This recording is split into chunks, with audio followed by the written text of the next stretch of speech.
Monsieur Fall, merci Monsieur Fall. Sans tarder, on va suivre le protocole. Marc Noël, d'État. On va suivre le protocole. Alors, docteur Mohamed Lamine Manga, nous passons la parole. De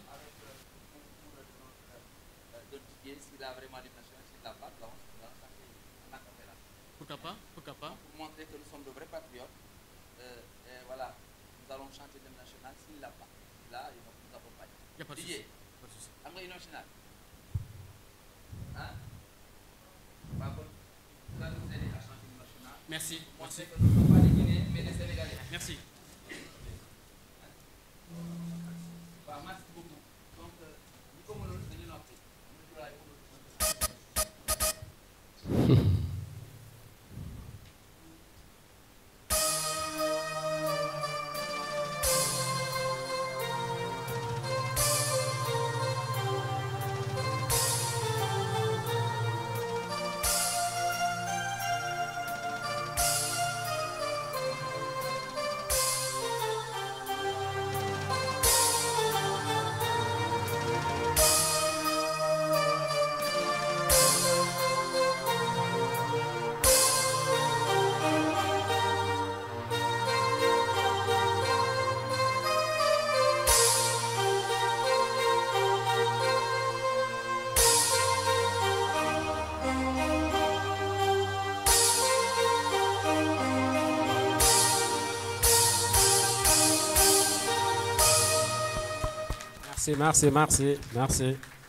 Merci Didier. Donc, nous sommes bien au Sénégal. Nous avons laissé la parole à notre frère. Nous n'aimons pas pour le mettre au-dessus de nous. Il n'est pas de nous. Notre frère, avec votre carrière, avec votre style, vous avez été ailleurs. Vous avez complètement humilié. Nous avons partagé ensemble. Et comment est-ce que Merci beaucoup, Monsieur Djiba. Et permettez-moi, l'assistance, merci beaucoup. De présenter rapidement le présidium. Merci beaucoup. Donc, à ma gauche, on a Monsieur Manga, un peu au fond. Ensuite, le jeune Monsieur Dem. On a le professeur Elhaj Amadou Fall. Notre camarade Omar Baldé. Ensuite, bon, je saute. À droite, il y a Madame Mamkoumba Geneviève Djemé. Ensuite, Madame Carole Lambal, moi-même, Papis Fall, professeur d'histoire et géographie, docteur, si vous voulez, et surtout, docteur Mohamed Lamine Manga. Applaudissez. Merci. Docteur, donc comme convenu, on va respecter le protocole. Nous passons donc la parole pour décliner l'adaptabilité, bien sûr, de la social-démocratie ici au Sénégal. Docteur.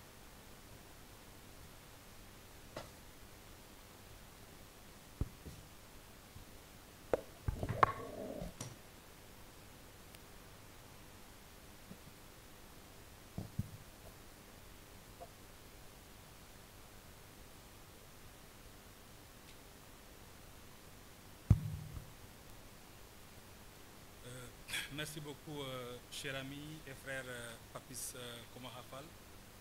Je dirais un compagnon de longue date avec qui nous avons connu les moments les plus difficiles au campus social de l'Université Cheikh Anta Diop et qui, encore une fois, aujourd'hui, me témoigne sa fraternité et sa loyauté.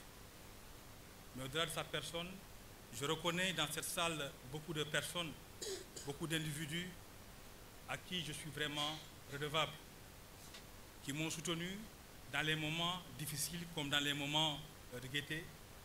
À tous ces gens-là, je dis vraiment merci et bienvenue à cette rencontre.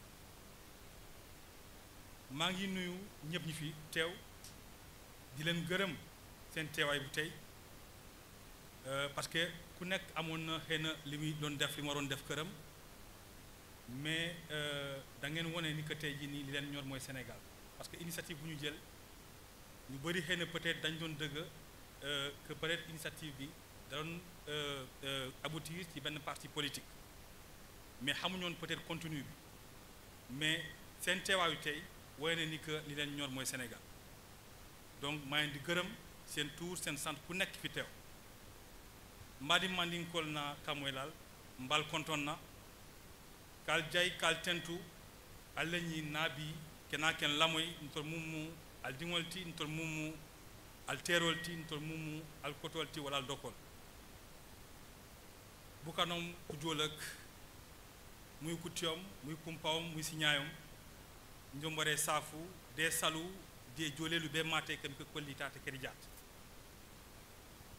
puisque le français est la langue officielle du Sénégal, je vais donc peut-être abandonner pour un moment la langue de Kocc Barma, la langue de mes parents, mes grands-parents mandingues du Kabou, la langue de mon père, donc le Diola, pour m'adresser à tout le monde dans cette langue officielle qui est le français que nous avons adopté depuis des décennies. Mais je tiens juste à rappeler d'abord que tout ce temps que nous sommes, ce qui nous unit ici, c'est ce qui est notre dénominateur commun, le Sénégal, ce pays-là que nos ancêtres ont eu à, disons, construire et à consolider dans la douleur et dans l'unité, dans la cohésion. Chacun ici devrait donc comprendre que nous sommes une fratrie. Nous venons tous d'horizons divers, mais ce qui nous unit, c'est le Sénégal.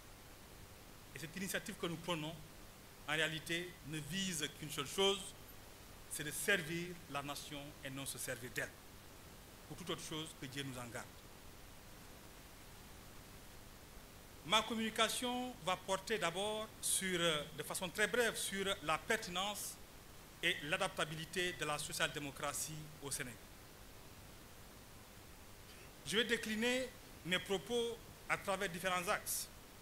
Je compte d'abord partir du contexte politique et social du Sénégal depuis un certain moment, depuis les indépendances, je dirais. C'est d'abord à ce niveau que j'interviendrai. Ensuite, je dois revenir sur pourquoi la social-démocratie, pourquoi nous pensons que la social-démocratie est bien pertinente et applicable à notre chère nation, le Sénégal. Et enfin, je vous dirai brièvement comment l'adapter à cette nation qui nous est si chère. D'abord, pour ce qui est du contexte politique et social du Sénégal, ce qu'il faut rappeler, c'est que jusqu'ici, les luttes d'influence politique, les compétitions électorales ont mis en opposition deux logiques. La première logique est que, une fois que vous êtes dans l'opposition, ce que vous déroulez, c'est quoi? C'est que vous n'avez qu'une option, vous n'avez qu'une visée, c'est de conquérir le pouvoir par tous les moyens, y compris par, disons, la manipulation, par la violence, par l'instrumentalisation des masses militantes. Et ce qui motive cela, c'est très souvent des ambitions crypto-personnelles. Donc l'opposition, qu'on a connue depuis les indépendances, même un peu avant, donc on met en avant un individu qui fait du mieux qu'il peut pour conquérir le pouvoir, mais l'objectif ultime, en réalité, c'est d'assouvir des ambitions personnelles. La deuxième alternative qu'on va constater, c'est qu'une fois au pouvoir, vous voyez des individus qui pourtant au départ avaient des projets louables, casser les opposants ou les sentinelles de la démocratie, y compris par les emprisonnements et quelquefois, comme on le voit dans certains pays européens, par des assassinats. Nous considérons que la finalité ultime de la politique ne devrait consister ni en l'un ni en l'autre, mais plutôt à éduquer, à inculquer des valeurs et des principes de gouvernance aux masses, parce qu'au fond, les hommes que nous sommes appelés à trépasser. Mais ce qui va faire la stabilité d'une nation, c'est des valeurs et des principes. À l'image de ce père de famille qui a éduqué ses enfants pendant des décennies et qui finalement trépasse, ce qui restera de lui, ce qui va faire qu'on dira que ses enfants sont des dignes fils de ce père-là, ce sont les valeurs qu'il a laissées à sa famille. Voilà pourquoi nous pensons que, du point de vue de la gouvernance, du point de vue de la gestion des affaires publiques, il y a bien des choses à faire. Ce qui s'est passé récemment est disons, une autre évolution. C'est une autre page qui s'est ouverte dans la marche vers la consolidation de la démocratie sénégalaise. mais ce n'est qu'un moment dans l'histoire. Parce qu'il y a eu le Sénégal d'hier, on a le Sénégal d'aujourd'hui, mais nous sommes de ceux-là qui pensent qu'en matière de démocratie, en matière de construction de l'État-nation, il n'y a point d'unanimisme. Il n'y a pas d'homme provident. Il n'y a pas un homme qui est omniscient. Il n'y a pas un homme qui est omnipotent. Nous sommes tous des Sénégalais. Et tels les enfants d'une même famille, nous sommes appelés à apporter, chacun, où qu'il soit, à apporter notre pierre à la construction de l'édifice qui est le Sénégal. Nous ferons notre part et les générations futures vont poursuivre le combat. Voilà pourquoi, par amour pour ce pays qui est le Sénégal, par la gloire de nos ancêtres qui sont tant battus pour ce pays-là, mais aussi et surtout pour la dignité de nos enfants et de nos petits-fils, nous disons que l'heure est à l'engagement au sacerdoce pour tout un chacun ici présent. Et nous invitons donc à réfléchir un peu, à repenser le modèle politique, à repenser la gouvernance de nos États. Et si je fais un rappel de la situation qui nous a menés, parce que notre pays a connu une trajectoire, mais cette trajectoire-là, on peut la prendre à partir du moment où on a accédé à la souveraineté internationale, donc en 1960, qui marque l'avènement de l'État-nation sénégalais. À ce niveau, on distinguera deux grandes étapes. Il y a l'étape qui va de 1960 à 1970, qu'on a considérée comme étant l'étape de l'État maximal. Pourquoi? Parce que le régime socialiste qui était là, qui a prôné le socialisme africain, a fait dans le mimétisme de l'État colonial. On a fait croire que l'État-providence était possible, c'est-à-dire un État présent partout, un État pourvoyeur de ressources, mais on a compris finalement qu'aucun État au monde n'est capable de fournir de l'emploi, n'est-ce pas, d'être présent partout et d'être au chevet de tout le monde. L'État peut créer les conditions de l'employabilité des jeunes. L'État peut créer les conditions de l'employabilité des femmes, mais aucun État ne peut donner de l'emploi à tout le monde. Voilà pourquoi nous pensons qu'en réalité, comme nous le prenons à travers disons nos couleurs, la couleur blanche surtout, une couleur qui symbolise la transparence, la vérité, hein, mais surtout la paix. Et à partir de 1970, ce qu'on a constaté, c'est quoi? Il y a eu un changement notoire qui a fait qu'on est passé de l'état maximal à l'état minimal, bien entendu, du fait des crises, du fait de l'impréparation de nos gouvernants à piloter les programmes de développement conformément aux aspirations du peuple. Et bien plus tard, nous avons été dans une phase d'endettement et de surendettement qui a fait qu'on a été à la merci des institutions de Bretton Woods, que sont la Banque mondiale et le FMI. On parle de développement. Mais en quoi cela a consisté? C'est des emprunts qui sont faits ici et là, mais que nous peinons en réalité à rembourser. Ça met nos économies sous perfusion et ça crée cette dépendance qu'on connaît jusqu'aujourd'hui. Mais on se dit qu'il ne faut pas se décourager. Par ailleurs, ce que l'on constate, c'est qu'il y a des logiques politiques qui sont mises en place au Sénégal. En quoi ces logiques ont consisté? Puisque au Sénégal, nous, les citoyens, nous sommes aussi coupables du fait de choisir des individus que nous portons au pouvoir, non pas par leur savoir-faire, non pas par ce qu'ils ont déjà produit, mais parce que nous avons en nous ce qu'on appelle yakar. Nous avons des yakar qui nit. Et on pense que c'est un individu qui va changer toute la société. Ce n'est pas possible. Et très souvent, ça mène à quoi? Puisque c'est un individu qui va décider du sort de toute la nation, et cela a été consacré par la réforme constitutionnelle de 1963 qui a consacré le présidentialisme pur, qui fait que le président Senghor, après le divorce avec Mamadou Dia, avait les pleins pouvoirs, il décidait de tout dans ce pays. On a vu par la suite que puisqu'il concentrait les pouvoirs, à partir de 1968, les crises sont succédées et cela a plongé notre pays, le Sénégal, dans une instabilité notoire. La situation, est-ce qu'elle a véritablement changé? C'est une question à se poser.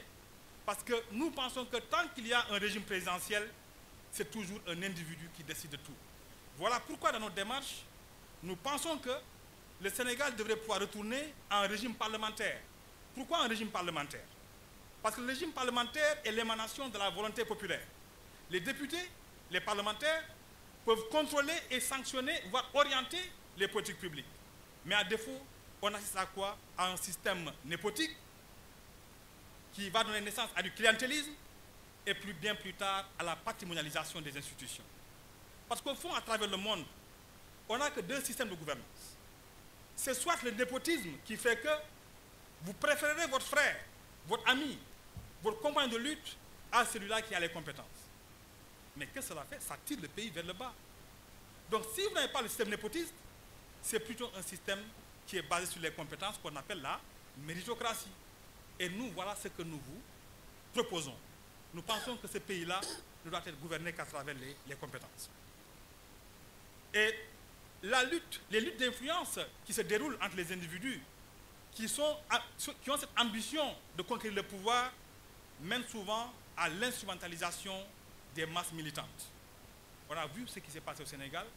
Il y a eu un choc des ambitions qui a fait que de 2021 à 2024, le pays a été paralysé. Le pays a été pris en otage. Ça a créé un chaos indescriptible, au point que certains avaient même peur de se prononcer. Nous pensons que cela est à proscrire dans notre pays, et voilà pourquoi nous nous prenons la paix. Et tout cela a créé quoi? Une situation d'appauvrissement. On a une minorité qui s'enrichit, et vous avez les périphéries ou les masses, n'est-ce pas, dans les banlieues, qui baignent dans une certaine misère qu'on a du mal à régler. Voilà pourquoi nous proposons l'idéologie, les valeurs et les principes de la social-démocratie. Pourquoi la social-démocratie? D'abord, rappelons l'origine de cette idéologie. Il s'agit d'une idéologie qui, au départ, avait été considérée comme utopique et qui est née en Allemagne dans un contexte de crise, dans un contexte de chaos. Et plus tard, ça s'est répandu dans des pays, la Scandinavie, donc la Norvège, le Danemark, la Suède, la Finlande. Et plus tard au Canada, au Japon et aux USA. Et on voit également que le président français, l'ex-président français François Hollande, lors de la dernière année de son magistère, a compris que le modèle social, le socialisme qui était prôné en Europe du Sud n'était pas opérant. Il a voulu basculer dans la social-démocratie. Vous conviendrez avec moi que dans la récession qui a pris forme depuis 2008, il n'y a que quelques pays qui résistent tant bien que mal à la crise. Et figurez-vous que ces pays sont ceux-là qui sont dans la social-démocratie. Je vais rappeler un peu les fondements de la social-démocratie. C'est une idéologie qui est née au XIXe siècle, mais qu'est-ce qu'elle prône? Parce que jusqu'à un certain moment, il y avait deux idéologies qui s'affrontaient, n'est-ce pas, au niveau mondial. Nous avions le libéralisme, le capitalisme sauvage, qu'on retrouve aux États-Unis, mais nous avions aussi, disons, l'autre aspect extrême du socialisme qui est le communisme. Mais les Scandinaves n'ont pas voulu être dans cette logique. Les Allemands aussi n'ont pas voulu être dans cette logique. Voilà pourquoi ils ont proposé ce qu'on a appelé en anglais « the middle way », la voie médiane qui prône souvent le consensus. Que prône cette idéologie? J'ai vécu dans un pays qui était en réalité pauvre, très pauvre jusqu'à 1969, et qui, à partir de 1969, a découvert le pétrole, mais a décidé de conjurer ce qu'on a appelé le syndrome néerlandais pour en réalité s'appuyer sur une politique pétrolière qui a fait de ce pays-là le pays où on a trouvé les personnes les plus heureuses au monde, avec l'indice de développement humain le plus élevé. Pourquoi on en est arrivé là? C'est parce que tout simplement, on a mis en avant les principes de la social-démocratie. Et pourtant, un pays comme le Sénégal a plus de ressources que la Norvège. Mais pourquoi on en est là aujourd'hui? C'est parce que quelque part, il y a eu une élite qui a versé dans la prédation, une élite qui a versé dans la prévarication, oubliant que la politique, c'est surtout de servir le peuple. La social-démocratie consiste en quoi? Elle propose d'abord de protéger le citoyen contre la loi du marché et de mettre en avant les intérêts nationaux. Donc on protège le citoyen contre la loi du marché. Vous verrez par exemple, ici à Ziguinchor, d'un quartier à un autre, les prix des denrées vont varier. Même dans un même quartier, d'une boutique à une autre, les prix des denrées ne sont pas les mêmes. C'est quelque part, nous avons là les germes d'un capitalisme sauvage, la loi du marché. Donc, il prône quoi? Un État fort, juste, un État équitable qui régule le marché et qui est au chevet de la population. Parce qu'il considère qu'en étant au chevet des populations, une fois que les populations sont protégées, elles se sentiront redevables par rapport à l'État-nation. Cela va renforcer la fibre patriotique. Ça, c'est le premier aspect. Le deuxième aspect qui est mis en avant, c'est qu'ils vont responsabiliser les citoyens par une fiscalité équitable. Et en réalité, aucun pays aucune municipalité ne peut se développer sans une fiscalité. Et ça, il faut avoir le courage de le dire. Je l'ai dit à un ancien maire de Ziguinchor, en ces termes, monsieur le maire, ayez une politique municipale beaucoup plus ambitieuse. Il me dit, mais comment, qu'est-ce que vous voulez dire? Je lui dis, monsieur le maire, vous ne pouvez pas avoir une ville portuaire, comme Ziguinchor, une ville aéroportuaire, qui a 3 universités, une université publique, des universités privées, qui a des services, qui a une jeunesse, n'est-ce pas, à la fleur de l'âge, et que vous ne parveniez pas, et surtout, avec la situation géographique de cette ville-là, que vous ne parveniez pas à développer cette ville. Il me dit donc, quelle est la solution? Je lui dis, mais monsieur le maire, la solution c'est quoi? Il faut, disons, une logique participative. Dites la vérité aux populations que tant qu'elles ne participeront pas à l'effort de construction de leur commune, Ziguinchor continuera à être comme un gros village.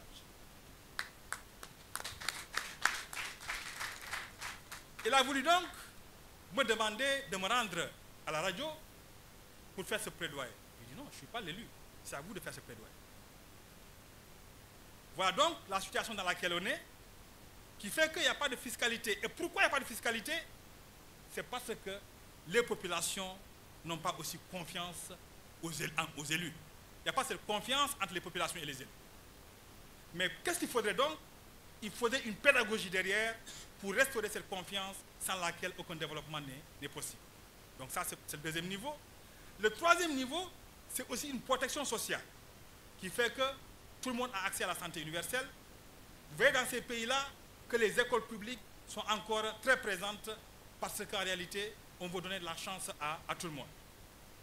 Voilà ce que nous proposons. Mais cette idéologie s'appuie sur des principes et des valeurs. Quelles sont ces valeurs? C'est d'abord la transparence en tout moment et en tout lieu. Sans la transparence par rapport aux biens publics, les biens qui appartiennent à tout le monde, aucun développement n'est possible. D'abord la transparence. En deuxième lieu, il faut de la reddition des comptes. Que vous soyez coupable de manquement ou pas, vous devez rendre compte parce que le bien public est le bien de tout le monde. Le troisième principe, c'est le principe de la bonne gouvernance, qui est érigé également en tant qu'un principe sacro-saint. Nous avons également, pour faciliter tout cela, la démocratie parlementaire que le Sénégal a expérimentée de 1960 à 1962, où nous avons eu les meilleures politiques dans le monde rural, le développement rural, tel que prôné par le socialisme africain, sous Mamadou Dia et Senghor. Mais pour des luttes d'influence personnelle, finalement, ce duo n'a pas perduré et ça nous a pris dans cette situation. Mais le principe fondamental pour lequel, avec mes camarades qui ont accepté de se joindre à nous et que nous prenons, c'est surtout, je répète bien surtout, ce principe sacro-saint qui est la méritocratie. Le régime actuel a suscité beaucoup d'espoir. Ils ont prôné au départ les appels à candidature. Nous avons tous applaudi. Mais nous pensons qu'il n'est pas trop tard pour rectifier le tir. Parce que ce pays ne pourra jamais émerger avec le clanisme, le népotisme, le clientélisme. Il faut donc revenir à ce vœu pieux exprimé la veille du scrutin qui a suscité beaucoup d'espoir chez les Sénégalais et qui consistait, disons, à lancer des appels à candidature. Et avec mes camarades, nous prenons l'engagement de rappeler cela au régime. Parce que nous refusons d'être un parti comme les autres. Autrement, il nous serait vraiment pas utile de nous engager en politique. Nous nous voyons plutôt comme un parti de co-construction nationale, mais pas comme un parti d'opposition. Qu'est-ce que nous entendons par là? Puisque nous avons tous intérêt à ce que ce régime-là réussisse, parce qu'au fond, ce qui nous unit, c'est le Sénégal. Notre ambition, c'est de magnifier toutes les bonnes actions que le régime posera. On ne fera pas dans le nihilisme. S'il pose des actes qui sont louables à magnifier, on le fera, sans complexe, sans gêne. Mais également, s'ils sont attaqués par des individus et que cela devrait déteindre sur la stabilité du pays, on sera à leur côté pour les défendre. Mais aussi, il faut le dire, puisque nous sommes, n'est-ce pas, libres, des esprits libres, lorsqu'ils poseront des actes à dénoncer, on le fera sans gêne, sans complexe. Parce que ce qui nous intéresse, c'est plutôt le Sénégal.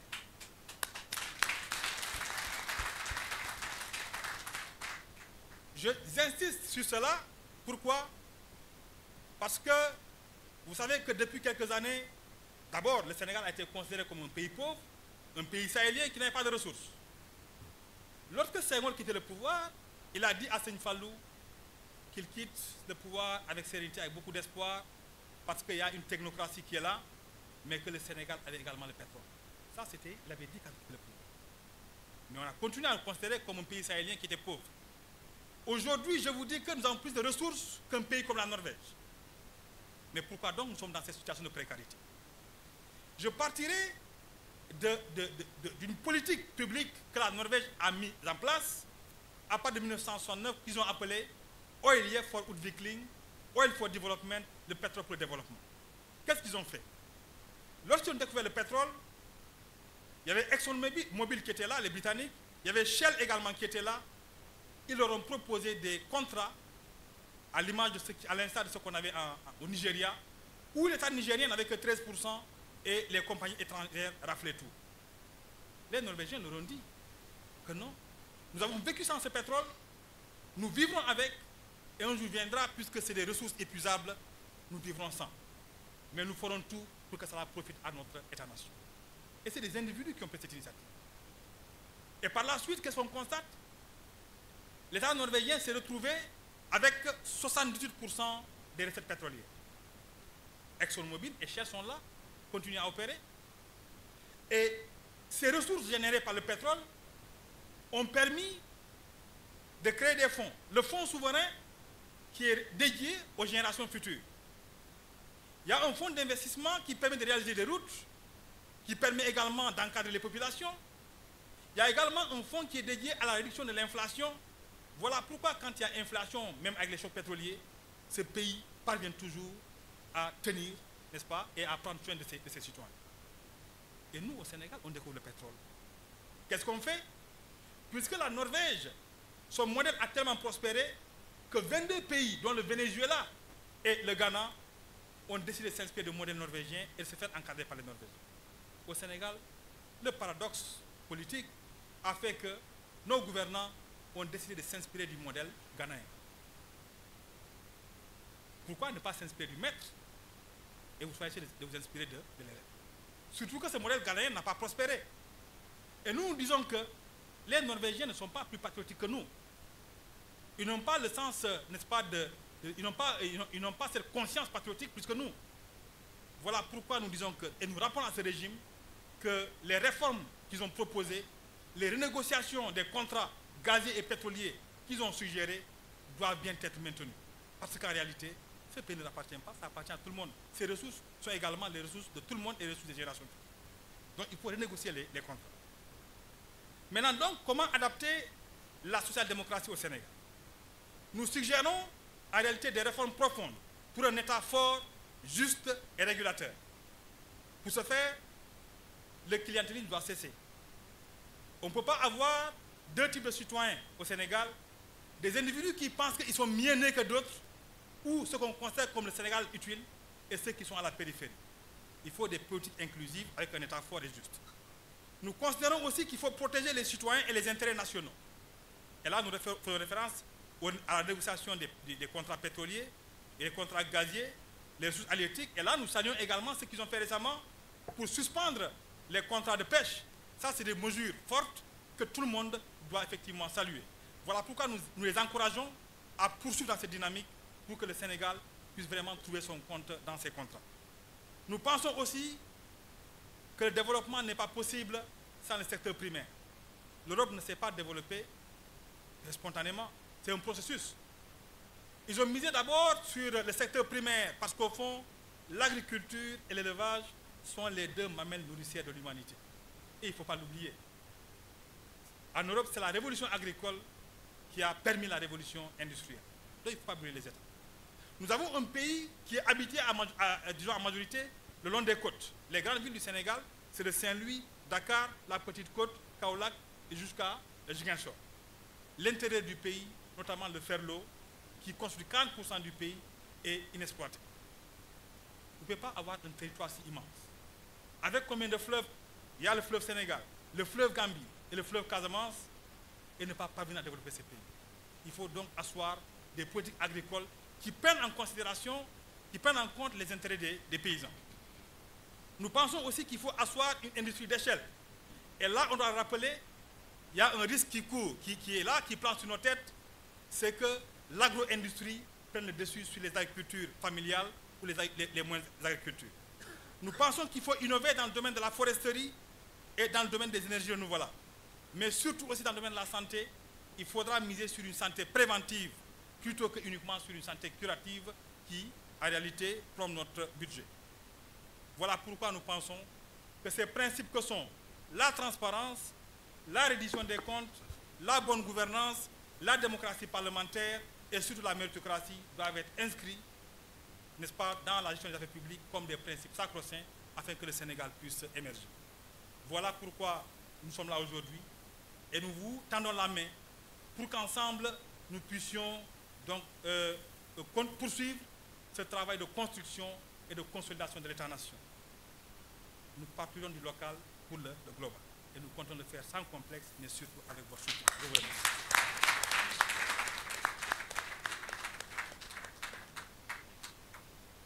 Merci beaucoup, Dr Mohamed Lamine Manga, pour cette présentation de la social-démocratie, sa justification et son adaptabilité au Sénégal. Alors, nous allons suivre le protocole. Le micro à responsable des jeunes, en l'occurrence, M. Silla.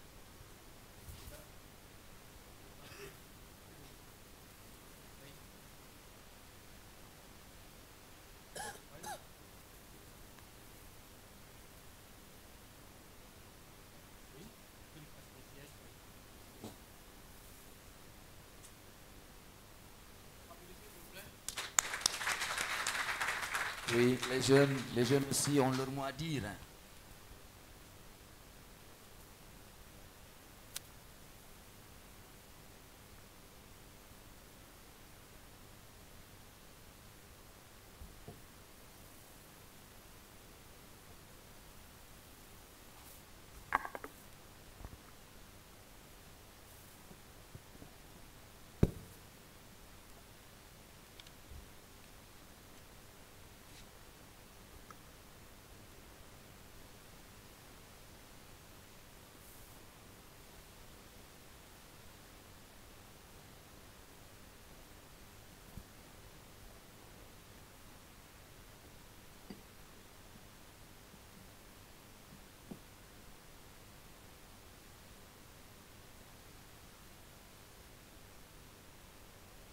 Bonsoir à tous nos chers invités.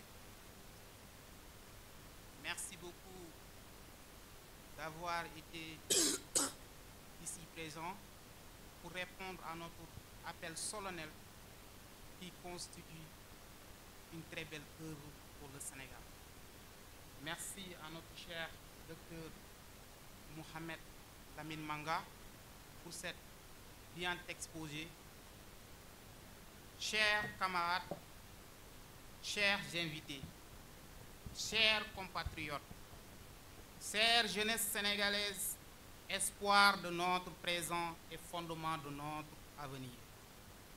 Nous vous saluons avec respect et reconnaissance, car vous êtes la force vive de notre nation. L'énergie qui fait battre le cœur du Sénégal. Aujourd'hui, nous présentons ce discours devant vous, non pas en tant qu'orateur, mais nous présentons ce discours comme l'un des vôtres. Un mouvement animé par la volonté ardente de voir notre pays se relever et prospérer. Nous ressentons dans cette salle une énergie vibrante, une ferveur contagieuse qui nous convainc que nous sommes à l'aube d'une transformation historique. Vous êtes cette étincelle, cette flamme qui, une fois embrassée, peut illuminer tout le pays. Mais avant d'imaginer l'avenir radieux que nous pouvons créer, ensemble, arrêtons-nous un instant pour analyser avec honnêteté notre présent. L'état du système politique sénégalais. Permettez-nous de poser un regard sans complaisance sur notre système politique actuel.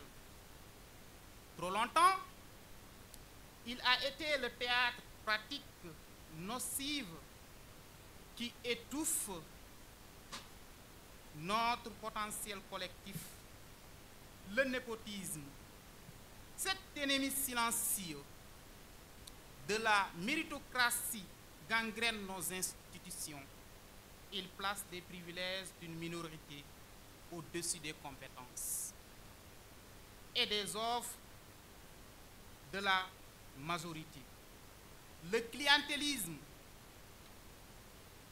ce poison insidieux, réduit notre citoyenneté à des yeux d'intérêt personnel, éclipsant l'intérêt général. Et vous, chère jeunesse, vous êtes les premières victimes de cet état de fait. Chaque jour, nous voyons vos talents, vos rêves, vos ambitions heurtés à un mur d'inertie. Diplômés ou non, vous êtes nombreux à affronter un marché de l'emploi qui semble ignorer votre existence. Nous voyons dans vos yeux une détermination que rien ni personne ne pourra briser, mais aussi une frustration légitime. Pendant ce temps, notre secteur primaire, colonne vertébrale de notre économie, est laissé à l'abandon. Imaginez un instant des terres arabes fertiles, désertées, faute d'investissement stratégique.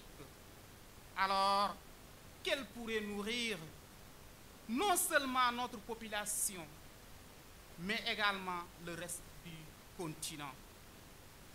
Regardez nos mers, pillées sans relâche, alors que nos braves pêcheurs se battent pour survivre. Cette situation, mes chers compatriotes, n'est pas une fatalité et résulte d'un manque de vision, d'une absence de volonté politique. Mais nous savons que cette nuit sombre peut céder la place à un jour radieux. Car au-delà des problèmes se profilent des solutions, au-delà des déceptions naît l'espoir. Ensemble, nous pouvons et devons briser les chaînes de ces pratiques archaïques et poser les jalons d'une gouvernance transparente et responsable. Notre offre politique, nous les patriotes, nous les sociodémocrates du Sénégal, le renouveau ne viendra pas des discours seulement, mais par des actions concrètes et audacieuses. Et c'est pourquoi les sociodémocrates du Sénégal proposent une alternative claire, une vision ambitieuse pour notre avenir commun.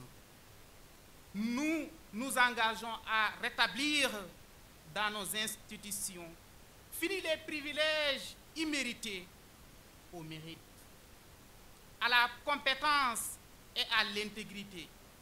Imaginez un système où les nominations aux postes clés sont guidées par le talent et l'expérience, non pas par les liens familiaux ou les alliances politiques. Nous créerons des opportunités réelles pour la jeunesse en restructurant notre économie pour qu'elle réponde aux attentes des temps modernes. Imaginez des centres de formation ultramodernes répartis dans toutes les régions du pays prêt à équiper nos jeunes avec des compétences nécessaires pour réussir dans les métiers de demain. Nous miserons sur l'agriculture durable et l'innovation technologique pour transformer nos zones rurales en hub de croissance. Chaque région du Sénégal deviendra un pôle de développement assurant que personne ne soit laissé pour compte.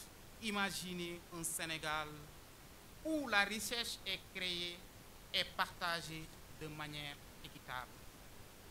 Notre programme repose sur des valeurs fondamentales, la justice sociale, l'égalité des chances et la responsabilité environnementale.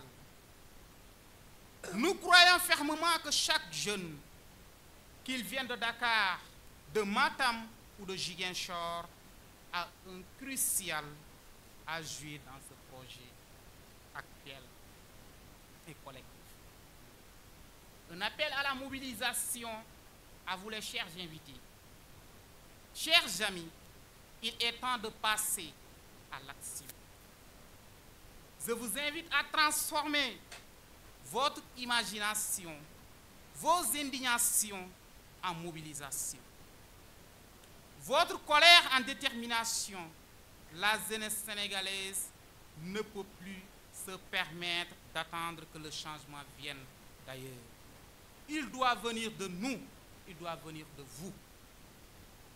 L'heure est venue de transcender nos différences, de dépasser les privilèges ethniques, religieux et régionaux qui nous divisent inutilement.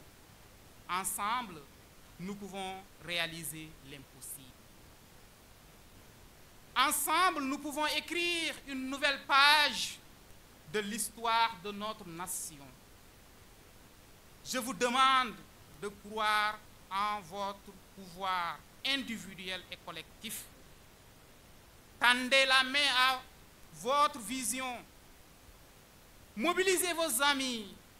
Rejoignez notre mouvement. Chaque voix compte.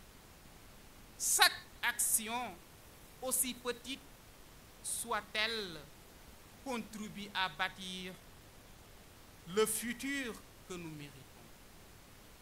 Avant de conclure, permettez-nous d'exprimer notre gratitude profonde envers chacune et chacun d'entre vous.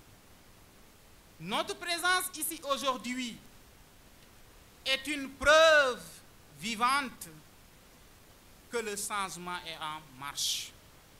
Vous êtes les héros silencieux de cette lutte pour un avenir meilleur. Le Sénégal dont nous rêvons n'est pas une utopie.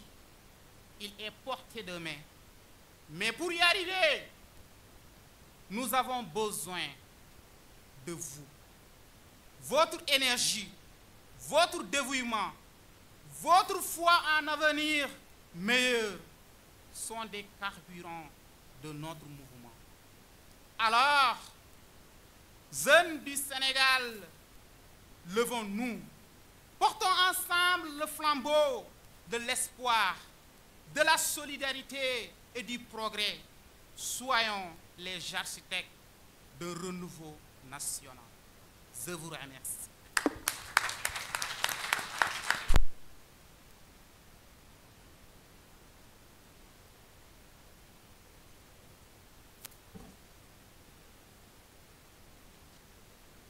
Merci beaucoup, Cécile, pour ce discours vraiment d'une grande facture. Merci beaucoup.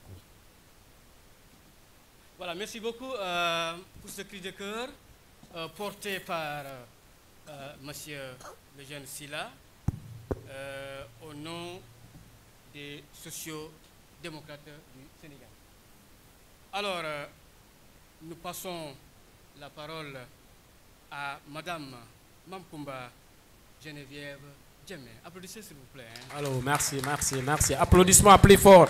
Que la salle se met en marche. Allô, Mamkoumba. Bonsoir, bonsoir.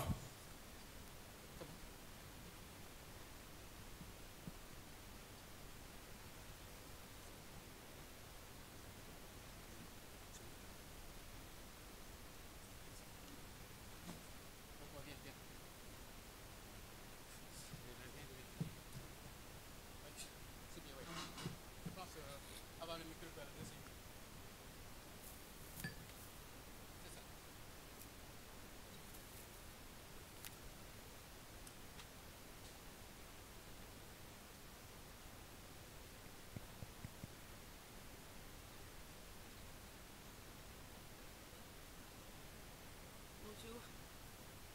Bonjour Makumba.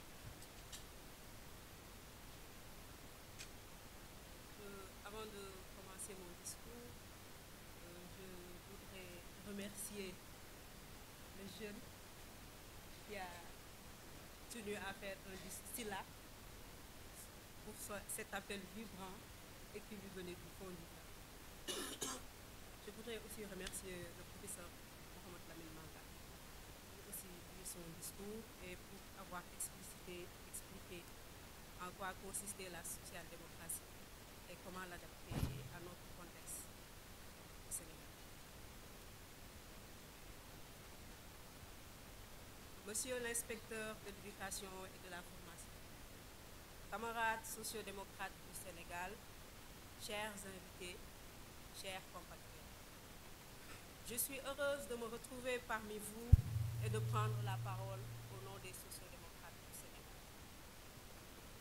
Comme souligné par mes prédécesseurs, les différents régimes qui sont succédés à la tête de notre pays jusqu'ici ont géré les affaires publiques selon des logiques plus clientélistes que démocratiques, ce qui a eu comme conséquence de placer le pays entre les mains d'individus qui le gouvernent selon des logiques qui leur sont propres et au bénéfice de lobbies de tout genre, dont l'objectif premier est leur propre développement au détriment du plus grand nombre. Face à cette situation, des femmes, des hommes, des jeunes de divers horizons ont décidé d'unir leurs forces et de mettre leurs compétences au service du Sénégal. Un projet de société où tout un chacun a sa place a vu ainsi le jour. Il s'agit d'intégrer les principes de la social-démocratie et de l'écologie démocratique, de les adapter à notre contexte et notre environnement socio-politique en tenant aussi compte de notre histoire.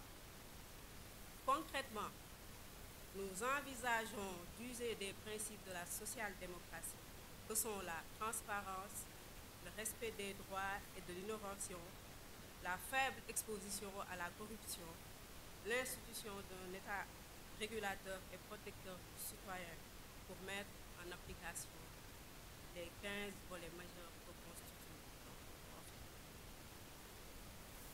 Pour notre part, instaurer un système éducatif mieux adapté aux enjeux du développement actuel est un excellent point de vue. Promouvoir l'entrepreneuriat féminin et des jeunes également, qui constituent deux catégories de la population les plus vulnérables. Nous devons donc voir dans quelle mesure renforcer leur statut et leur rendre la place qui leur sied dans la société.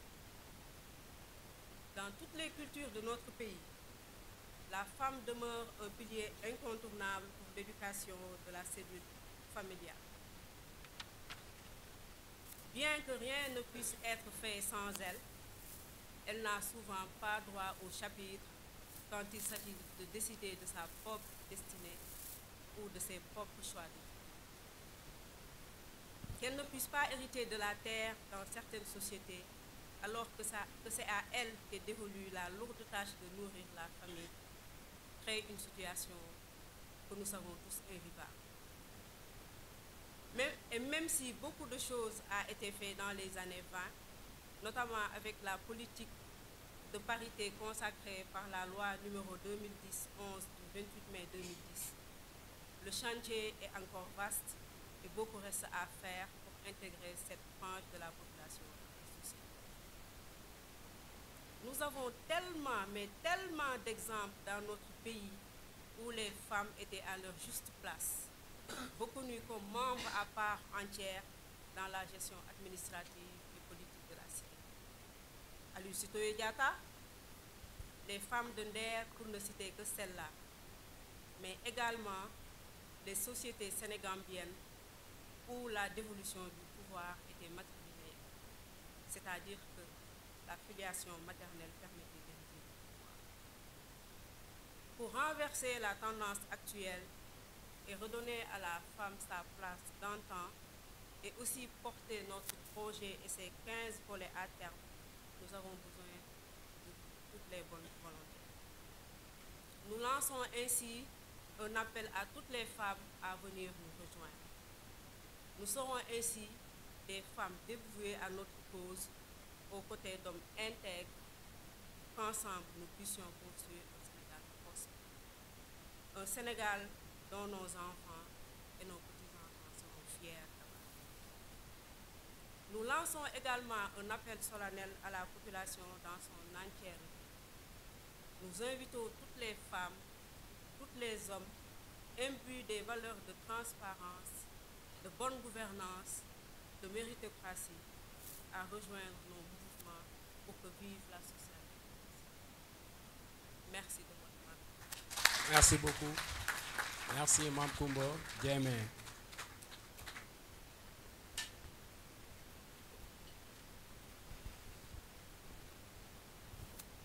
Merci, Mme Koumba Geneviève. Mme Koumba, tu peux rester, hein? Reste, d'accord? Merci pour cette communication axée sur la place de la femme en société africaine, mais particulièrement au Sénégal. Alors, dans la même veine, nous passons le micro à Madame Carole Lambal. Applaudissez, s'il vous plaît.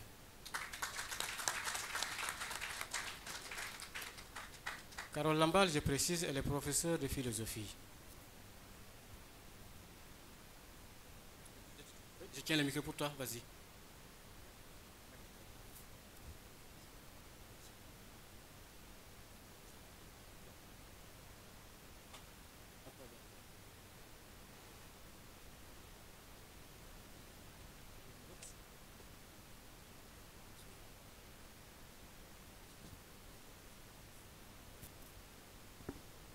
Bonsoir. Je remercie Mme Koumba qui vient de parler. Je remercie également M. Silla qui a porté la voix des jeunes. Je remercie le Dr Manga pour cette initiative. Chers invités, chers camarades sociodémocrates, chers compatriotes, permettez-moi en avant-propos de vous adresser mes salutations les plus cordiales et de vous dire toute notre gratitude pour le déplacement que vous avez effectué pour cette rencontre, bien sûr. Nous sommes aujourd'hui le 23 décembre 2024, une date qui sera sans nul doute inscrite en lettres d'or dans l'histoire politique de notre pays. Notre pays, le Sénégal, indépendant depuis 1960, a hérité de vieilles traditions sociopolitiques qui fondent sa singularité à travers l'Afrique et le monde. Parmi les valeurs qui constituent le socle de notre stabilité politique figurent les principes de l'intégration et de la tolérance. Rappelons que le Sénégal d'aujourd'hui, comme beaucoup d'États africains, est le condensé de plusieurs métissages et brassages qui se déclinent tant du point de vue éthique que confessionnel. Dans un contexte de crise et d'altérité de tout genre à travers le monde, le modèle sénégalais trouve sa particularité, mais ne peut être pris comme acquis d'avance. Il mérite d'être sauvegardé et renouvelé par une prise de conscience de notre potentiel et des risques de distorsion qui planent. Les dernières années ont été marquées par l'avènement de discours régionalistes et ethniques. Nous, sociodémocrates du Sénégal, considérons qu'il s'agit là de dérives sans précédent à proscrire pour la préservation de la cohésion nationale. Les luttes d'influence politique et la quête du pouvoir ne peuvent être des prétextes à une instrumentalisation ethnique, confessionnelle ou régionaliste.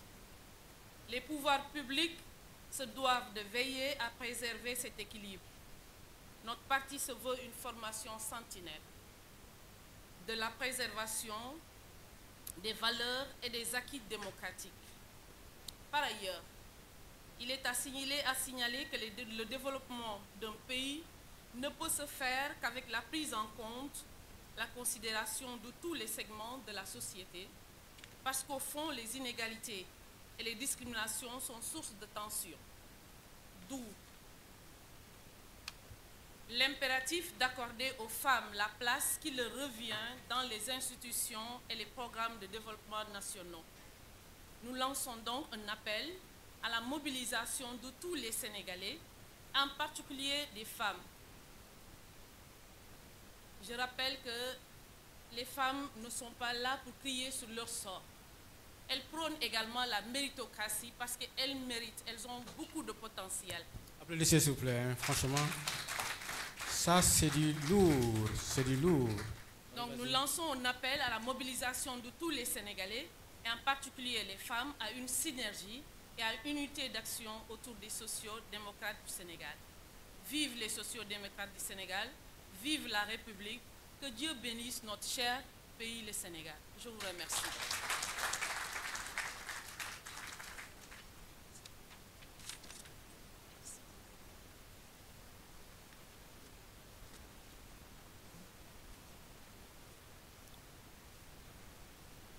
Merci. Madame Carole Lamballe, elle a bien dit non à l'instrumentalisation ethnique et religieuse. Et je pense que cet appel aux femmes est bien entendu, bien reçu. Alors, nous passons le micro au professeur Elhadj Amadou Fall, historien et égyptologue, inspecteur. Carole vient. Professeur, venez. Professeur, venez. Hein? Asseyez-vous confortablement.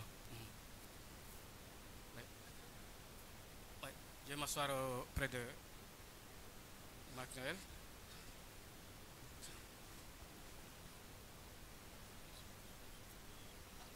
C'est bon, Carole?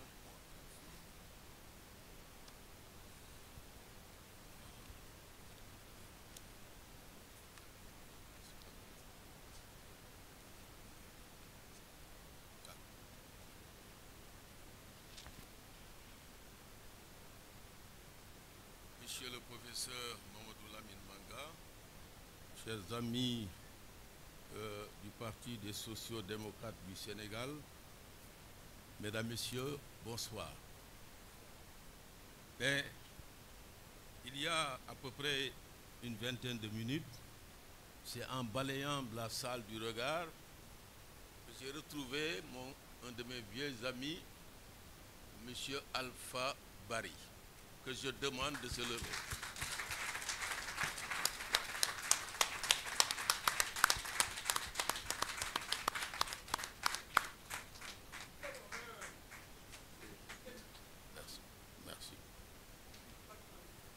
Merci. Nous avons mené ensemble beaucoup de combats culturels, sociaux, et moi personnellement, je viens de célébrer mon 70e anniversaire.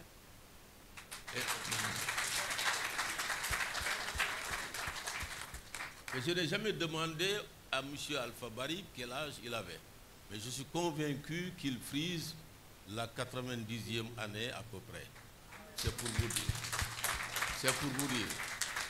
Alors, s'il est là, c'est tout un honneur pour votre association que cet homme-là se bat depuis que je le connais, avant même que je ne le connaisse, pour que l'homme soit debout.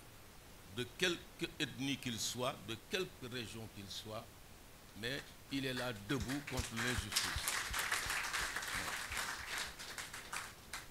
Je voudrais aussi, en prenant la parole, malgré qu'il ne soit pas là, parce que le professeur Manga et son équipe m'ont choisi avec un autre dinosaure de la région, le professeur Noa Cissé. pour qu'on puisse servir de conseiller à cette nouvelle formation naissante dont Mme Lamballe disait tout à l'heure que cette date allait être marquée d'une pierre blanche, c'est indéniable, dans l'histoire politique du Sénégal et peut-être africaine. Alors, en hommage à ces deux grands, Alpha Barry et le professeur Noa Cissé, que j'ai aussi côtoyé pendant très longtemps au lycée Djignabo, au sein du Casasport, dans le militantisme patriotique, je me dois honnêtement de lui rendre hommage et de dire que notre pays, mais prenons d'abord la première étape, notre région de la Casamance a besoin que des hommes pareils, en parlant aussi de la famille Gassama, dont Ibrahima est là, représenté, que ce sont des hommes, des personnes, des groupes qui méritent qu'on leur rende hommage. Et que dans cette ville qui leur est chère, très chère, j'ai pu mesurer à sa juste valeur, des institutions sportives, éducatives, disons culturelles, peuvent et doivent porter leur nom, parce que c'est cela qui est réel.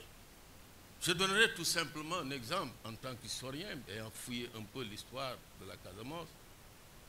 Je dis souvent à mes amis, ne voulant pas citer la rue, parce que pour moi c'est de l'opprobre, la rue la plus célèbre de Ziguinchor, si je vous posais la question, la rue la plus célèbre, la plus commerciale. Mais je me refuse de citer son nom 64 ans après notre indépendance. Parce que c'est un homme, capitaine, qui a conduit à l'abattoir 114 tirailleurs sénégalais à Arras. 114. Qu'on n'a pas pu citer lorsqu'on a parlé de Tcharoy. 114 dans un bateau qui a fait naufrage.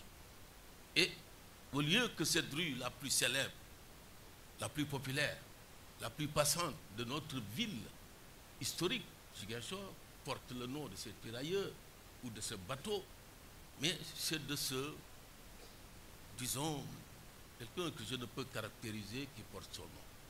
C'est pour dire donc il est temps de se mettre debout, de refuser l'injustice, de convoquer notre mémoire. C'est cela la vérité. Il y a d'autres exemples. Je reviens du Cap Skirring, d'un festival où j'ai animé, devant animer demain aussi une autre conférence, où effectivement on a parlé aussi d'Aline Sitoé. Vous l'avez cité tout à l'heure, les femmes, n'est-ce pas, qui sont légion dans cette région. Je citerai d'autres, Alain Disso, Bassène, qu'on a exposé ici sous la lumière du soleil, les yeux bloqués par des brindilles d'allumettes, n'est-ce pas? Nyakufuso Bassène, Kouito, vous avez cité les femmes d'Ender, prenant le cas de la seule région de Casamance, il y a des absurdités historiques qu'il nous faut balayer. Et donc reconvoquer notre mémoire, décoloniser notre mémoire. Et je pense que cette formation, animée par de jeunes en tout cas, sera effectivement élevée très haut d'étendard d'une juste place, non seulement de la région, mais du Sénégal dans le monde. Nous en sommes convaincus. D'autre part, je voudrais donc, pour dire, parce que servant de conseiller, dire que notre pays est imbibé de partis politiques. Imbibé. Vous donnez éponge, vous bossez, nous dormons tour, parti politique tour. Ce qu'il faudrait donc refuser, à mon avis, c'est qu'on dise un autre parti de plus. Un autre parti de plus. Et alors, les conseils, vous avez besoin de conseils. Nous en avons échangé la dernière fois à la maison.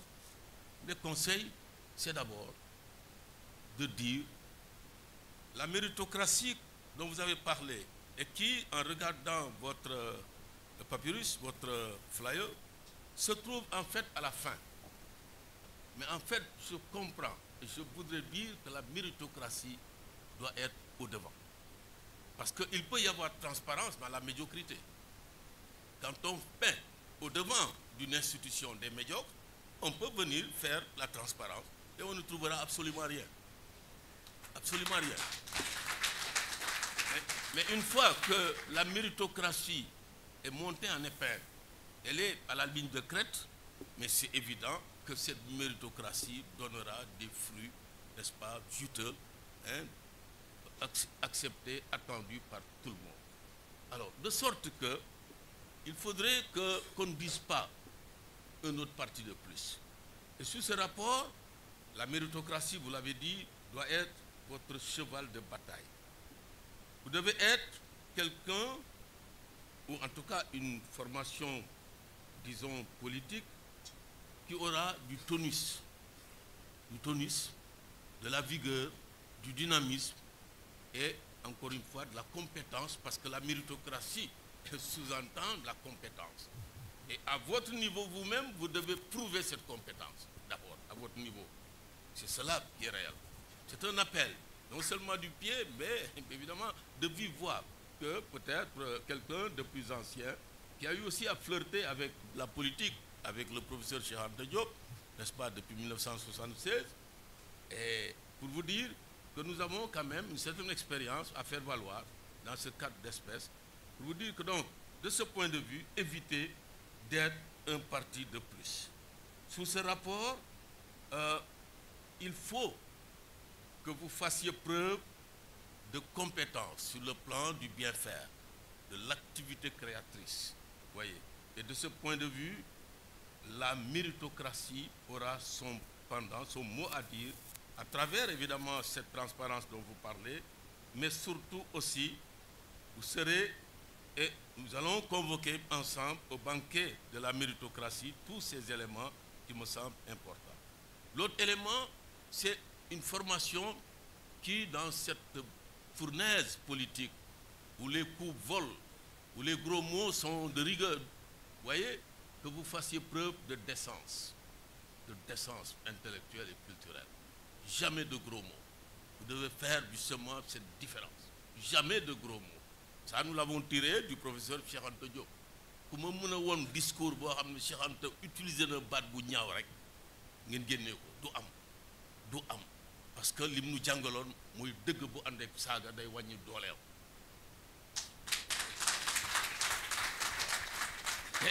Nous avons été donc marqués par cet homme, cette éducation qu'on a d'abord reçue au niveau de la famille d'une maman très engagée, Véronique Colli encore, mais de cet homme que nous avons abordé, trouvé dans son laboratoire et chez qui nous avons trouvé justement ces paroles sacro-saintes qui nous ont guidés tout au long de notre carrière.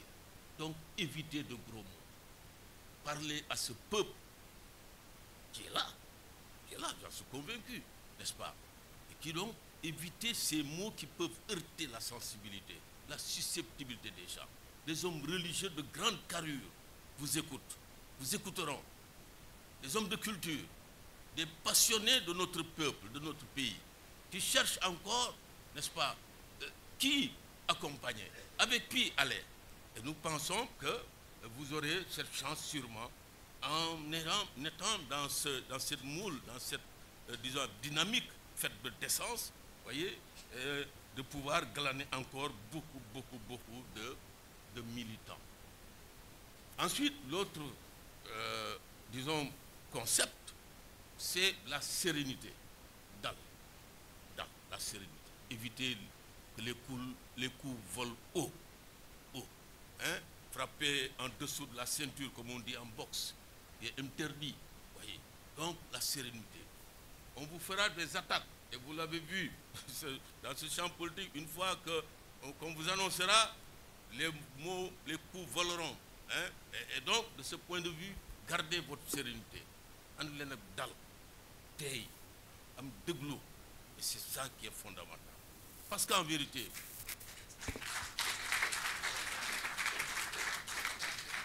la violence politique, j'étais encore jeune, mais nous avons vécu cette violence.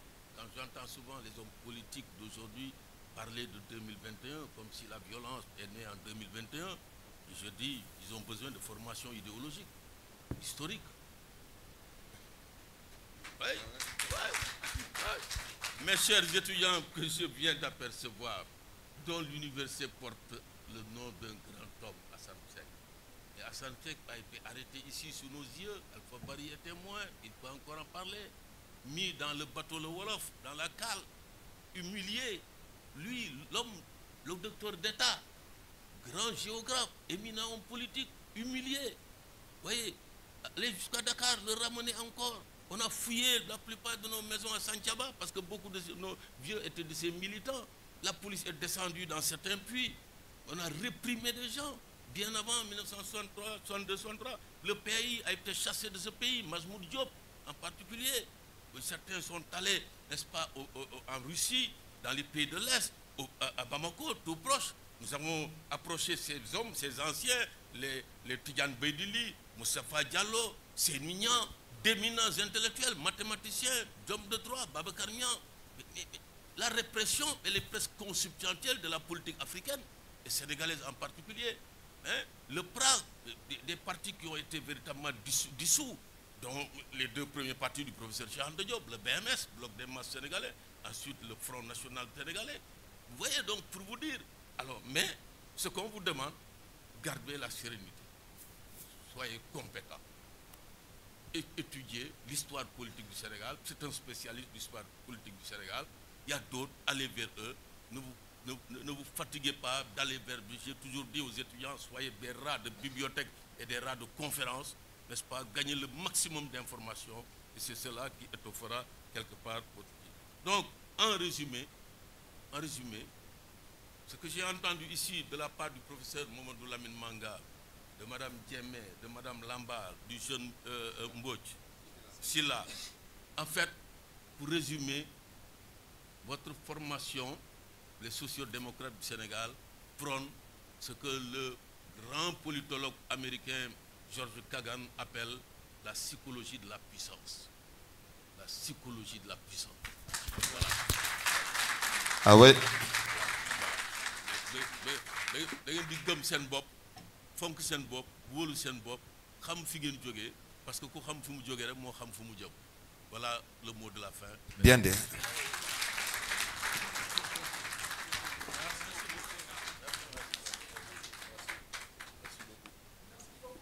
Oui, merci beaucoup, professeur El Hadj Amadou Fall. Merci de ce rappel d'un pan de l'histoire relative aux tirailleurs sénégalais, notamment le décès de 114 tirailleurs à cause de javeliers. La décolonisation des esprits, faire preuve de décence et d'humilité. Merci. Et aussi, enfin, la psychologie de la puissance. Merci, professeur. Alors, nous allons tendre le micro à, d'ailleurs, c'est bien placé, il est bien assis, à M. Omar Baldé pour nous faire une présentation de notre camarade Dr Mohamed Lamine Manga. Merci. Omar Baldé, vous avez la parole, s'il vous plaît. Merci beaucoup, M. Fall. Merci beaucoup, cher doyen. Vos propos ont fait frissonner la salle, et à juste titre. Et j'ai la redoutable mission de prendre la parole à votre suite. Mais j'espère que votre sagesse pourra éclairer notre réflexion. Puisque, d'ailleurs, ce dont il s'agit, c'est de présenter un monsieur qui, avant tout d'abord, est un frère, mais surtout un ami. Mais aujourd'hui, il s'agit plutôt de présenter un compatriote, un Sénégalais né. Cher doyen, si dans notre fervent hymne national, il a été dit qu'il fallait unir la steppe à la forêt, ce monsieur ici présent, Mohamed Lamine, en est la parfaite illustration.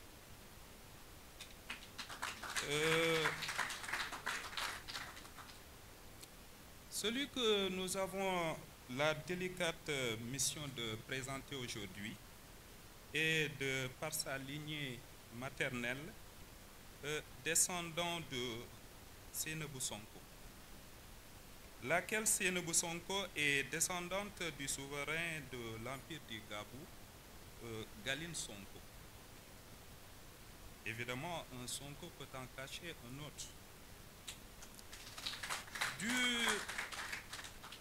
De sa lignée paternelle, Mohamed Lamine Manga est descendant du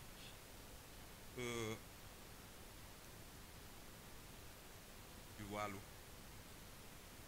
Alors,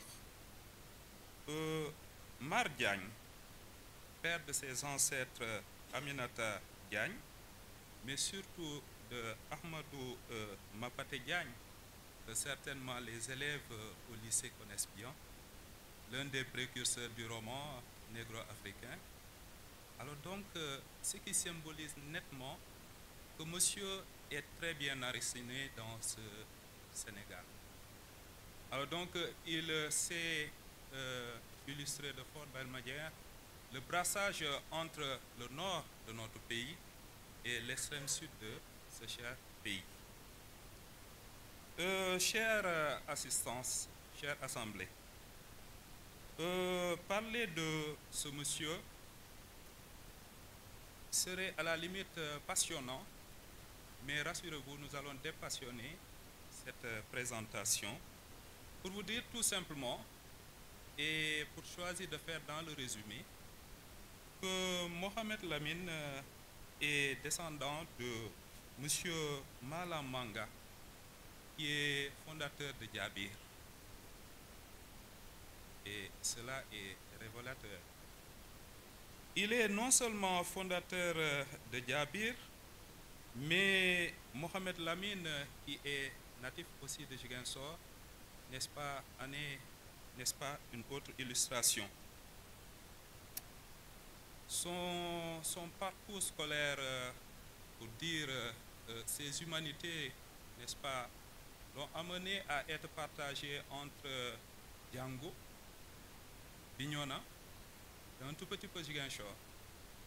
Et après un brillant cursus, d'abord à l'élémentaire, ensuite au collège, et puis, n'est-ce pas, au lycée, le lycée de Bignona, le lycée Aounsane, voici le jeune Mohamed Lamine à la conquête des études universitaires.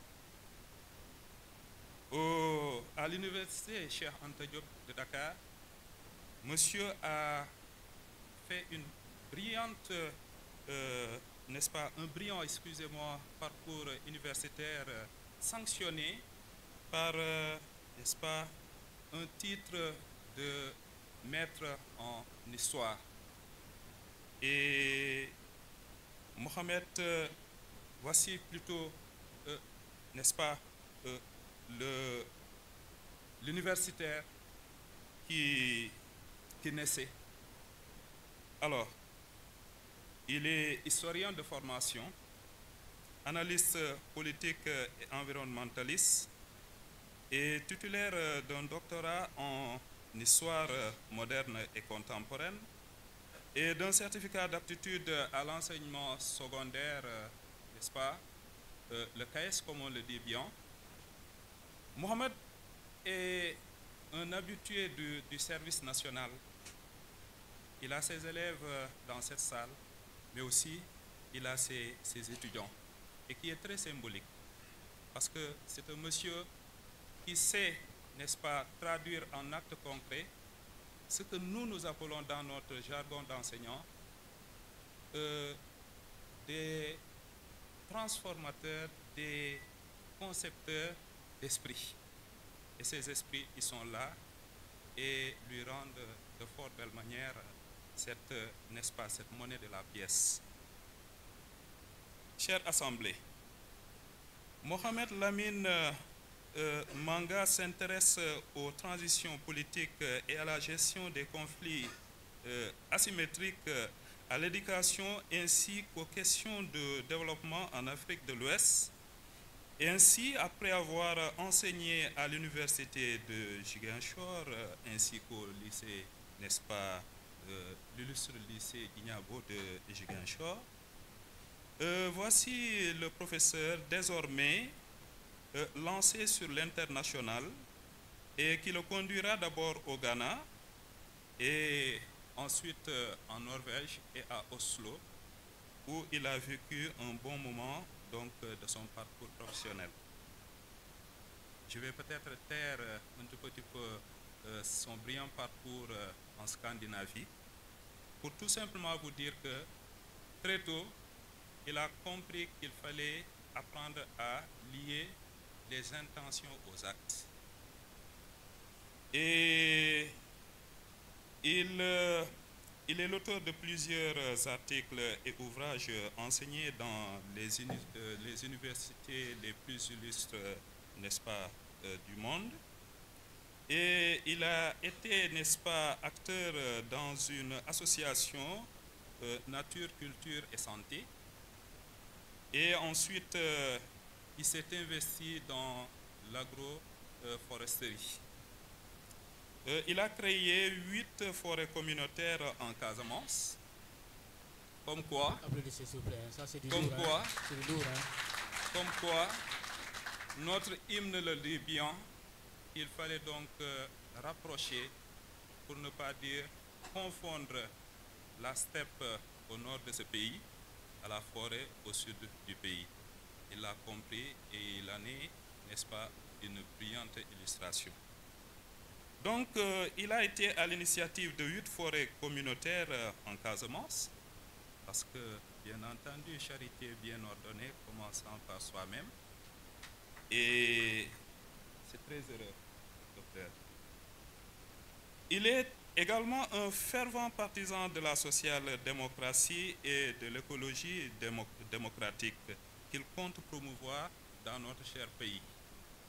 Donc, chère Assemblée, je suis sûr que vous n'avez pas perdu du temps en accordant votre attention, n'est-ce pas, aux différents discours qui ont été prononcés et qui, en définitive, ne sont rien d'autre qu'un appel, n'est-ce pas, à ce que, unis comme un seul homme, que nous fassions de la social-démocratie une, n'est-ce pas, des solutions qui devraient permettre à notre cher pays de sortir de l'ornière. Vive les sociodémocrates, vive le Sénégal dans une Afrique unie. Merci beaucoup.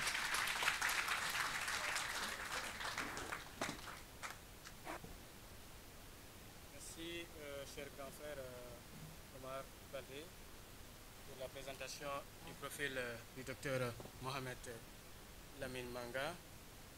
Évidemment, au-delà d'être le concepteur d'esprit, comme vous venez de l'évoquer, il faudra souligner qu'aussi docteur Mohamed Lamine Manga est à la fois politologue. Et là, je parle sous le contrôle du professeur El Haj Amadou Fall. Alors, après la déclinaison des différents discours, on va passer à l'élection du secrétariat national constitutif. Mais avant, comme l'a si bien fait le professeur El Haj Amadou Fall, je reviens sur ça pour remercier encore l'assistance ici présent, remercier et témoigner toute notre gratitude à l'endroit de notre père qui est ici là, doyen Baldé, qui est Paris autant pour moi, voilà, et qui a organisé pas mal d'émissions éducatives, d'émissions culturelles à la RTS. Et j'en profite aussi pour témoigner au nom bien sûr des sociodémocrates du Sénégal notre gratitude à l'endroit dont des éminents hommes de presse du pays, M. Ibrahima Gassama.